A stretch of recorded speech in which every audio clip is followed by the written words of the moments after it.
Praise the lord. ప్రభు నామంలో మీ అందరికీ శుభములు తెలియపరుస్తూ ఉన్నాం. దేవుని యొక్క మహాకృపను బట్టి మనమందరం మరొక నూతన దినంలోనికి అడుగు పెట్టగలిగాం.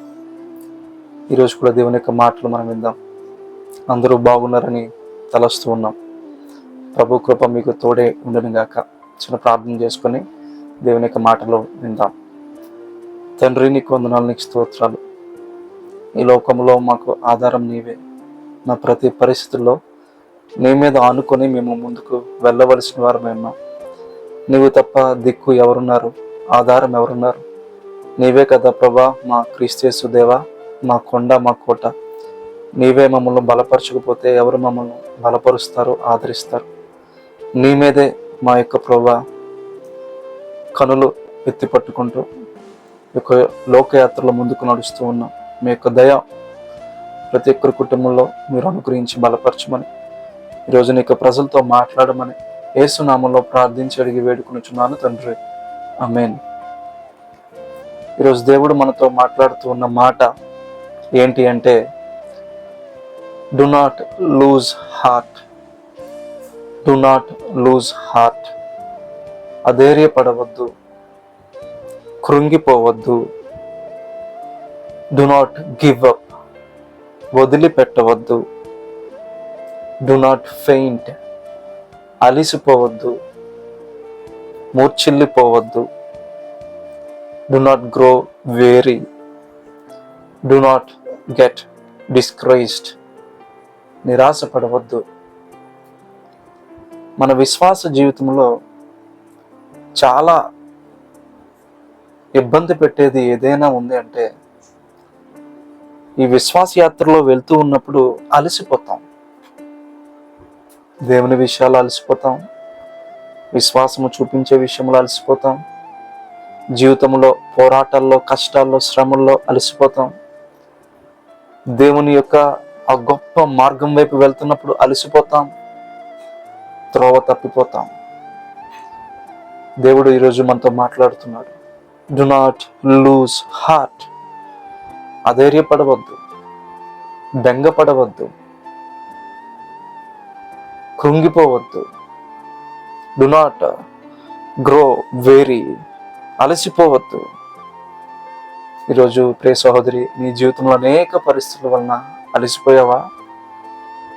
కృంగిపోయావు కదూ, అలసిపోయావు కదూ, మూర్ఛిల్లిపోతున్నావు కదూ. నీ యొక్క జీవితంలో వస్తున్న పరిస్థితులను బట్టి ధైర్యాన్ని కోల్పోతున్నావు కదా. ఇక ఏమాత్రం నేను ముందుకు సాగలేనని అనుకుంటున్నావు కదా. ఇక చాలు, ఎంత మట్టుకని అనుకుంటున్నావు కదా. ఈరోజు అటువంటి పరిస్థితులకు వేళను ఉన్నావేమో. దేవుడు నిన్ను ధైర్యపరిచి యొక్క మాటలు తెలియపరుస్తున్నాడు. Do not lose heart.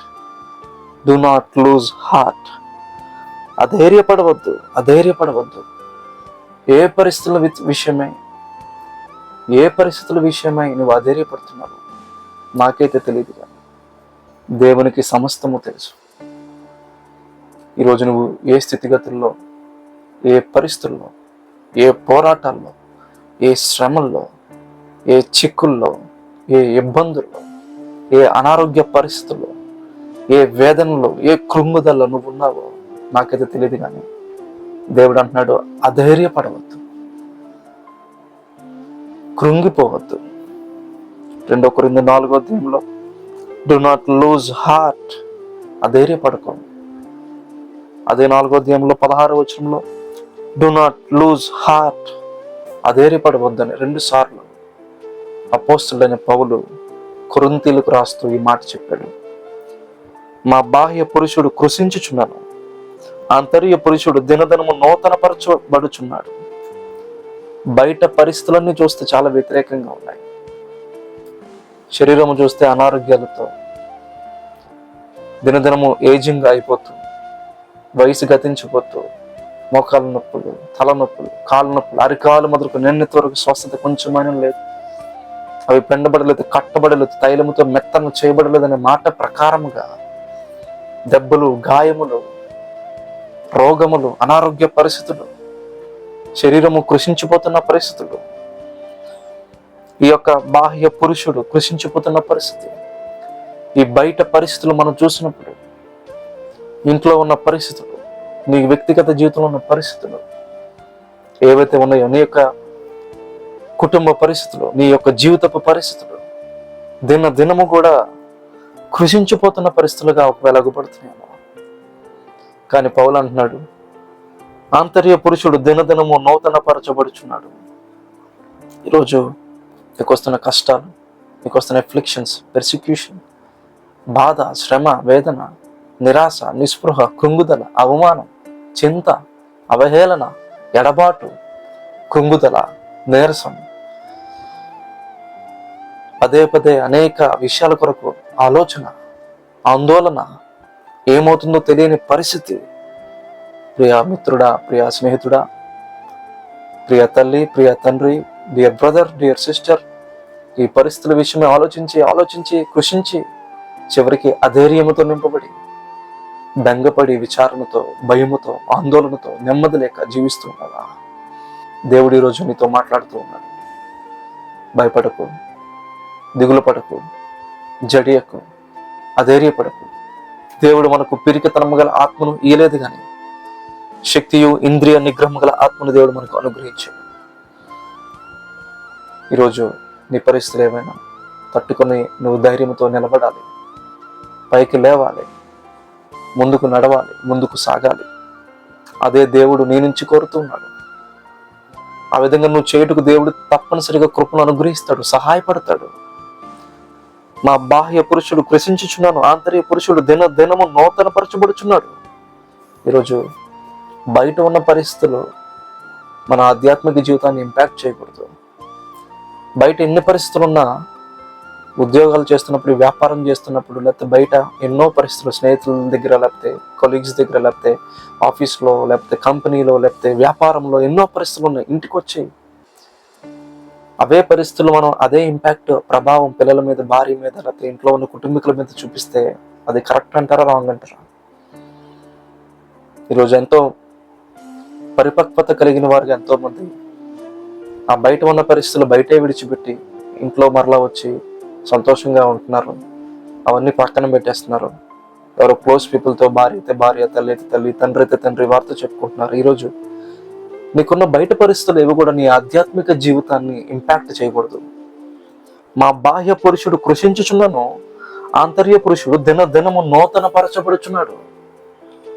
Hour inner self is being renewed day by day. ప్రతి దినము కూడా మా యొక్క ఆంతర్య పురుషుడు దినము నూతన పరచబడుచున్నాడు. ఈరోజు నీ పరిస్థితులు ఏమైనా అధైర్యపడక, ఈ కృషించిపోయే వాటి కొరకు కాకుండా, మేము దృశ్యమైన వాటిని చూడక అదృశ్యమైన వాటినే నిదానించి చూస్తున్నాము. ఈరోజు నువ్వు కనబడే వాటిని చూస్తూ కృంగిపోతున్నావేమో. దృశ్యమైన వాటిని కాదు, అదృశ్యమైన వాటిని చూడాలి.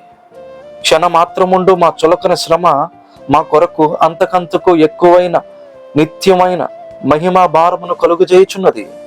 This light moment reflection is preparing for us an eternal weight of glory beyond all comparison. ఈ క్షణమాత్రం ఉండే చులకన శ్రమ ఏదైతే ఉందో, ఈ చులకన శ్రమ అంతకంతకు ఎక్కువైన నిత్యమైన మహిమా భారం. ఈరోజు మనకు వస్తున్న శ్రమలు నిత్యత్వంతో పోలిస్తే క్షణమాత్రం అంటున్నాడు. లైట్ మూమెంటరీ ఎఫ్లిక్షన్ అంటున్నాడు పౌలు, నిత్యత్వంతో పోలిస్తే. సో మన యొక్క జీవితంలో వచ్చే శ్రమలు, మన యొక్క జీవితంలో రాబోయే దినాల్లో దేవుడిచ్చే మహిమ ముందు ఈ శ్రమలు ఎనదగినవి కావు. అదేవిధంగా నిత్యమైన మహిమ ముందు ఇక అసలే ఎనదగినవి కావు. ఈరోజు నీ పరిస్థితులను బట్టి కృంగిపోతున్నావా? Are you becoming weary? Are you losing your heart? Are you getting discouraged? Do not be. ఏమాత్రం కూడా ఆ విధంగా నువ్వు ఉండొద్దు ప్రియ సహోదరి, సహోదరుడా. 2వ తెస్సలోనిక పత్రికలో కూడా ఒక మాట రాయబడుతుంది. 3వ అధ్యాయంలో 13వ వచనం మనం చూసినప్పుడు, సహోదరులారా మీరైతే మేలు చేయుటలో విసుగవద్దు. As for your brothers, do not grow weary in doing good. So ఈ అలసిపోవద్దు, విసుగుపోవద్దు, అధైర్యపడవద్దు, ఈ మాటలన్నీ సేమ్. మేలు చేయట్లో విసుగుపోవద్దు. దేవుని కోసం ఏదైనా పనులు చేస్తున్నావా? దేవుని మధ్యన ప్రతి ఆదివారం వెళ్తున్నావా? దేవుని కొరకు చక్కగా వర్షిప్లో ఉంటున్నావా? పాటలు పాడుతున్నావా? మందిరంలో పరిచయం చేస్తున్నావా? సేవకుల దగ్గర ఉండి పరిచయం చేస్తున్నావా? దేవుని కొరకు ఎంతో పరిచయం చేస్తున్నావా? దేవుని మార్గంలో నమ్మకంగా ముందుకెళ్తున్నావా? విశ్వాసంతో ముందుకెళ్తున్నావా? ఇవన్నీ కూడా మంచి విషయాలు. నీ జీవితానికి మేలు చేసే విషయంలో, ఇతరులకు మేలు చేసే, నీ యొక్క జీవితానికి మేలు చేసే, ఇటువంటి మేలు చేసే విషయాల్లో విసుగవద్దు అంటున్నాడు. మంచి విషయాల్లో మనం ప్రతిరోజు అదే సేమ్ చేస్తున్నప్పుడు, ప్రతిరోజు సేమ్ జాబ్, ప్రతిరోజు సేమ్ ఉద్యోగం, వ్యాపారం, school, college, doing the same work every day, కొన్నిసార్లు మనకి ఏంటి అసలు ఏదో వెళ్తుంది బండి, యొక్క జీవన యాత్ర ఏదో ముందుకెళ్తున్నట్టుగా మనకి చాలా విసుగు వస్తుంది. సో అటువంటి పరిస్థితుల్లో నీవు విసుగవద్దు.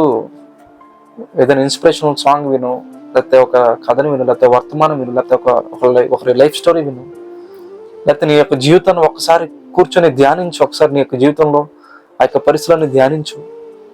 మరలా పుంజుకో, మరలా నీవు తిరిగి బలాన్ని పొందుకో, ప్రభు పాదాల దగ్గర ప్రార్థించుకో. సో ఈ విధంగా మేలు చేయటం మనం ఎప్పుడు కూడా విసిగిపోయేవారుగా మనం ఉండకూడదు. లోక సువార్తలో కూడా మనం చూస్తే 18వ అధ్యాయంలో, వారు విసుకక నిత్యము ప్రార్థన చేయుచుండవలని అనుటకు ఆయన వారి యొక్క ఉపమానం చెప్పాను. ఇంగ్లీష్లో అయితే ఈ విధంగా ఉంది, they ought always to pray and not lose heart. వారు అధైర్యపడక, విసిగిపోక, they should not lose heart, do not lose heart but always pray. కానీ ఎల్లప్పుడూ ప్రార్థన చేయండి. కొన్నిసార్లు ప్రార్థన చేసినప్పుడు జవాబు రాదు. దేవుడు అసలు వింటున్నాడా, ఆలకిస్తున్నాడా, ఉంటే ఆలకించట్లేదా, నా ప్రార్థనకు జవాబు ఇవ్వడా?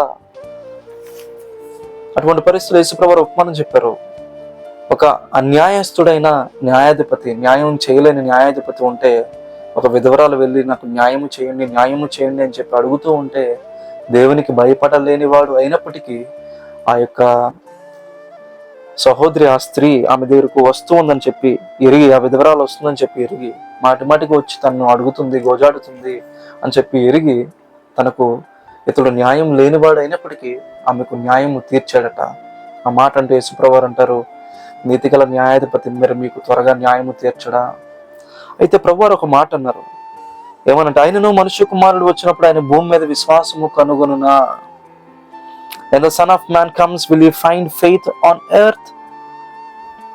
అంటే ప్రార్థించి అధైర్యపడిపోయి, లేకపోతే విసిగిపోయి, కృషించిపోయి, మూర్ఛిల్లిపోయి, అలసిపోయి, చివరికి దేవునికి ప్రార్థించడం మానివేసి, దేవునికి దూరస్తులైపోయి, అవసరమైతే దేవుణ్ణి దూషించి, దేవుని మార్గం నుంచి వైదొలిగిపోయి, అటువంటి పరిస్థితుల్లోనికి చాలా మంది వెళ్ళిపోతారట. అందుకే దేవుడు అంటున్నాడు, ఆయనను మనుష్య కుమారుడు భూమి మీదకి వచ్చినప్పుడు విశ్వాసము కనుగొనునా?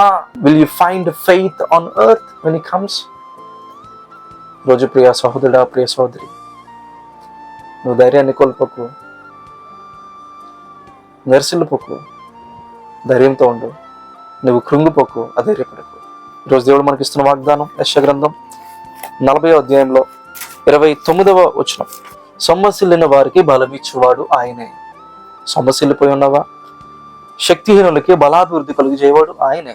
శక్తిహీనంతో ఉన్నావా? బాలురు సొమ్మసిల్లుదురు, అలయుదురు, యవనస్తులు తప్పక తొట్టిల్లుదురు.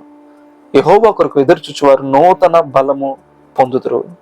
వారు పక్షి రాజుల వలె రెక్కలు చాపి పైకి ఎగురుతురు, అలయక పరుగెత్తుదురు, సొమ్మసిల్లక నడిచిపోతురు. ఈరోజు సొమ్మసిల్లిపోయావా? శక్తిహీనంతో ఉన్నావా? అధైర్యముతో ఉన్నావా? కృంగిపోయి ఉన్నావా? మూర్ఛిల్లిపోయి ఉన్నావా? అలసిపోయి ఉన్నావా? ఈరోజు నీకు బలాభివృద్ధి అనుగ్రహించేవాడు, బలం ఇచ్చేవాడు ఆయనే. ఆయన కొరకు నువ్వు ఎదురు చూస్తే నూతన బలాన్ని పొందుకుంటావు. పక్షి రాజు వలె రెక్కలు చాపి పైకి ఎగిరి అలయక పరిగెత్తుతూ సొమ్మసిల్లక నడిచి వెళ్ళే వ్యక్తిగా నీ యొక్క జీవితంలో నువ్వు ఉంటావు. కాబట్టి ప్రియ సహోదరి, సొమ్మసిల్లిపోకు. ఈ జీవిత పరిస్థితులు, ఈ శ్రమలను బట్టి సొమ్మసిల్లిపోకు, కృంగిపోకు, అలసిపోకు. దేవుని చేతిని హస్తాన్ని గట్టే పట్టుకో. ఆయన కొరకు ఎదురు చూడు, ముందుకు సాగు. నీకు కృపను దేవుడు తప్పనిసరిగా శక్తిని, బలాన్ని అనుగ్రహిస్తాడు. అట్టి కృప దేవుడు నీకు సంపూర్ణంగా అనుగ్రహించిన గాక మీకోసం నేను ప్రార్థన చేస్తాను. పరలోకపు తండ్రి, మీకు స్తోత్రాలు. నీ మాటలు బట్టి మీకు వందనాలు. అవును ప్రభువా, నీవు భూమి మీదకి వచ్చినప్పుడు విశ్వాసము కనుగొనునా అంటున్నావు. అవును ప్రభువా, ఈ లోకంలో ప్రభువా, మా యొక్క జీవితంలో శ్రమలు, కష్టాలు, అనేకమైన పరిస్థితుల్లో కొన్నిసార్లు మా దేవా మా ప్రభా మీరు మాతో కూడా ఉన్నారా లేదా అనే సందేహాలు, ఎన్నో కష్టాలు నష్టాలు అనుభవిస్తున్నప్పుడు విశ్వాసంలో జారిపోతున్న పరిస్థితులు, అవిశ్వాసము, ఆక్రందన, ఆవేదన, అలిసిపోవడం, మూర్ఛిల్లిపోవడం, అధైర్యపడటం, విసిగిపోవటం, ఈ యొక్క పరిస్థితులు మా యొక్క జీవితాల్లోనికి వచ్చేస్తూ ఉంటాయి ప్రభా. దేవా, అయితే నీవు తిరిగి యొక్క లోకానికి వచ్చినప్పుడు మేము విశ్వాసంతో ఉండేవారికి ఉండాలి. ఇదిగో ప్రభా, నీ ప్రజలు ఎవరెవరైతే అధైర్యపడిపోయి విసిగిపోయి ఎవరెవరైతే వారికి జీవితంలో ప్రభు నలిగిపోతూ ఉన్నారో వారి యొక్క జీవితంలో తిరిగి మీరు బలముతో శక్తితో మీరు నింపండి. ఇదిగో ప్రభాదేవ, బాహ్య పురుషుడు కృషించిపోతున్న ఆంతర్య పురుషుడు దినదినము నూతనముగా ప్రభాదేవ రెన్యూ చేయబడుతున్న మాటను బట్టి ప్రభా నీ యొక్క ప్రజల జీవితంలో మా జీవితంలో కూడా మీరు మేలు చేయండి. ఇదిగో ప్రభా, ఎవరెవరైతే అనేక పరిస్థితుల్లో అధైర్యపడిపోతూ ఉన్నారు, విశ్వాసములో జారిపోతూ ఉన్నారు, వారిని మీరు బలపరిచి మేలు చేయండి. వారిని చేయి పట్టుకొని పైకి లేవనెత్తమని ఈరోజు నీకు ప్రజలందరి జీవితాల్లో కృప చూపి నడిపించి బలపరచమని యేసు అతి పరిశుద్ధ నామంలో ప్రార్థించి అడిగి వేడుకొనుచున్నాము తండ్రి. ఆమేన్. ప్రభు చిత్తమైతే మరొక దినమును కలుద్దాం. అంతవరకు ప్రభు కృప మీకు తోడై ఉండును గాక. ఆమేన్. Thank you. Praise Lord. God bless you.